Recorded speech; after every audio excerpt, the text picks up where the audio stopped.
Digital platform को लोकप्रियता मिलती है तो उसे विभिन्न देश के लोग फॉलो करते हैं।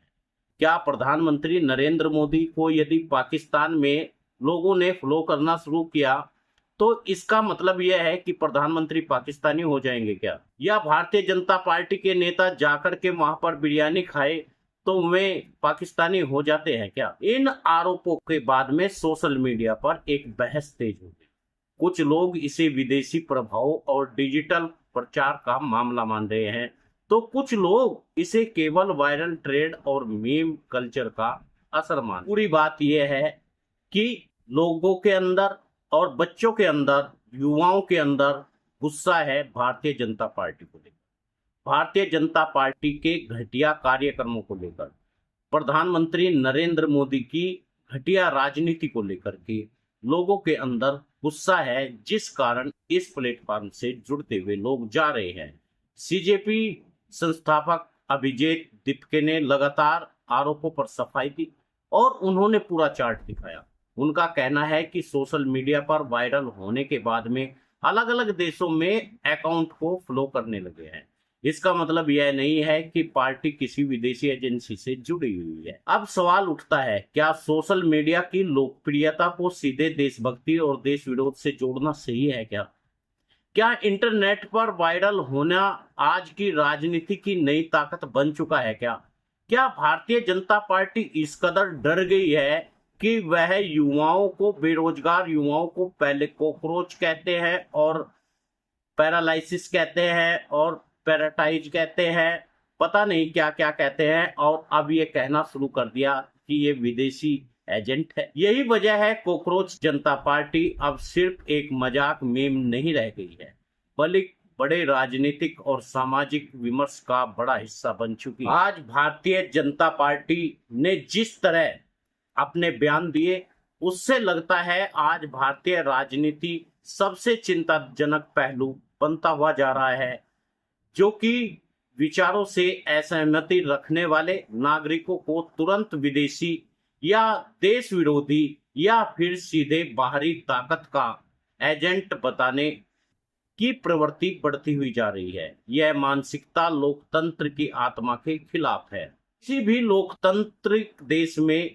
जनता के सवाल पूछने, व्यंग करने और सरकार की आलोचना करने की नई राजनीतिक सोच रखने का अधिकार होता है। लेकिन जब नेता असहमति को पाकिस्तानी, आईएसआई या विदेशी साजिश से जोड़ने लगते हैं तो यह दिखता है वे जनता के तर्कों का जवाब देने के बजाय उनकी भावनाओं का सहारा लेना चाहते हैं। भारतीय नागरिकों को विदेशी बताना केवल राजनीतिक बयान नहीं है, बल्कि करोड़ों युवाओं की सोच और उनकी अभिव्यक्ति का भी अपमान है। अगर कोई सोशल मीडिया पर लोकप्रिय हो जाए, सरकार की आलोचना करे या राजनीतिक भाषा में लेकर आए तो उसे विदेशी एजेंट कहना लोकतांत्रिक आत्मविश्वास की कमी को दर्शाता है। भारत की ताकत उसकी विविधता, उसकी अभिव्यक्ति और स्वतंत्रता में है। यहाँ एक नागरिक को अपनी बात रखने का अधिकार है, चाहे वह सत्ता पक्ष में हो या विरोध में हो। नेताओं का काम सवालों का जवाब देना है। हर आलोचक की देशभक्ति पर शक करना नेताओं का काम नहीं होता। जब राजनीति में तर्क कम और राष्ट्रवाद के नाम पर आरोप ज्यादा लगने लगे तो समाज में अविश्वास बढ़ता है। इससे युवाओं के मन में संदेश जाता है, अगर आप सवाल पूछेंगे तो आपको अपना नहीं माना जाएगा। लोकतंत्र में नागरिक दुश्मन नहीं होते हैं, असहमति देशद्रोह नहीं होता है, और किसी भारतीय को सिर्फ राजनीतिक कारणों के कारण विदेशी बताना लोकतांत्रिक मूल्यों की कमजोर करना होता है। जब किसी देश के बेरोजगार युवा अपनी बात उठाते हैं, सोशल मीडिया पर अपनी नाराजगी जाहिर करते हैं या व्यवस्था पर सवाल पूछते हैं तो उन्हें सम्मान पूर्वक सुना जाना चाहिए।